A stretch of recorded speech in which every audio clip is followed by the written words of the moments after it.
家好，欢迎来到小诺厨房，我是小诺。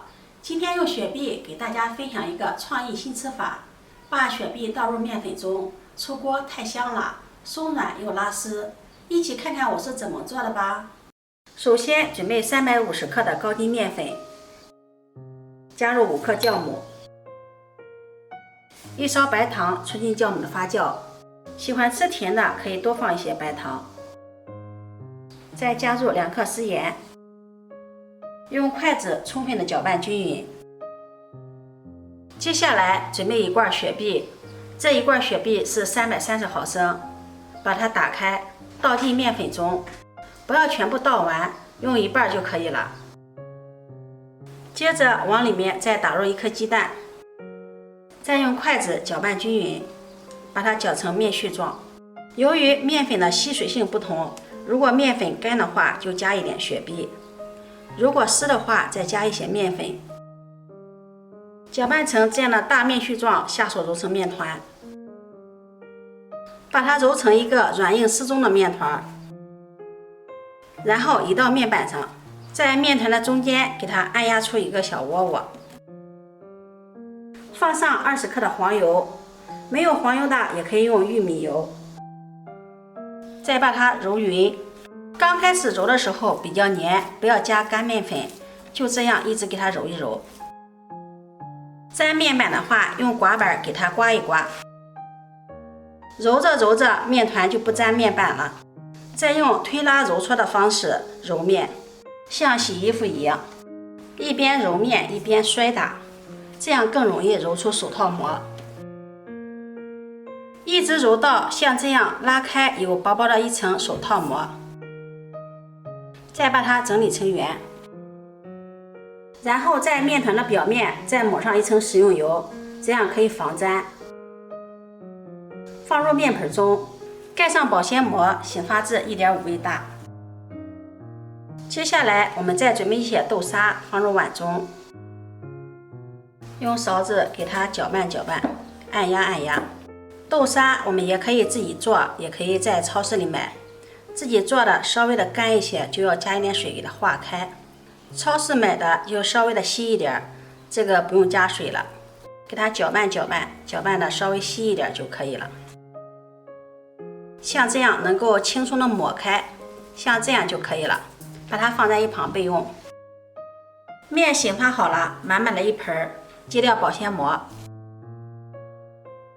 戳个手指下去，面团不回缩，扒开看看，里面满满的蜂窝组织，像这样面就醒发好了。面板上撒上一些干面粉，把面团移到面板上，再把面团好好的揉一揉，排排气。把它揉好后再分成4份，再把每一份由外向内的再揉一揉，把它揉圆。全部揉好后，盖上保鲜膜，松弛10分钟。10分钟后，取出一个面剂，把它按扁，用擀面杖擀成一个长方形的面饼。擀成这样一个长方形的面饼，再放上豆沙馅儿，用刮板给它涂抹均匀。豆沙馅儿放饼的一半就可以了。抹匀后再卷起来，尽量卷得紧实一些。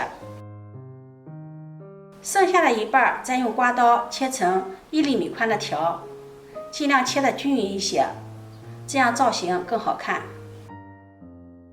切好后再卷起来，像这样一个生坯就做好了，像一个大毛毛虫一样。接下来我们准备烤盘，铺上吸油纸，放上卷好的生坯，中间要留有缝隙，然后盖上保鲜膜，2次醒发20分钟。面包生坯醒发好了，看一下体积明显变大了，变得胖乎乎的了。再给它刷上一层蛋黄液，刷好后把它放入烤箱中层，开上下火170度烤25分钟。时间到，打开盖子，哇，真的是太香了！面包颜色金黄，看上去很有食欲，把它取出来。这样我们的雪碧大面包就做好了，按压一下，特别的蓬松暄软，掰开还有拉丝的感觉，里面层次丰富，每一层都有豆沙馅儿，用雪碧和的面还有雪碧的清香。这样做的面包和外面买的一样，特别的柔软，香甜可口。做法也是非常的简单，无难度。如果你喜欢，就收藏起来试试吧。喜欢我的视频，记得点赞、关注、转发，点我头像可以看到更多美食视频。我每天都会发布不一样的视频，我们下期视频再见。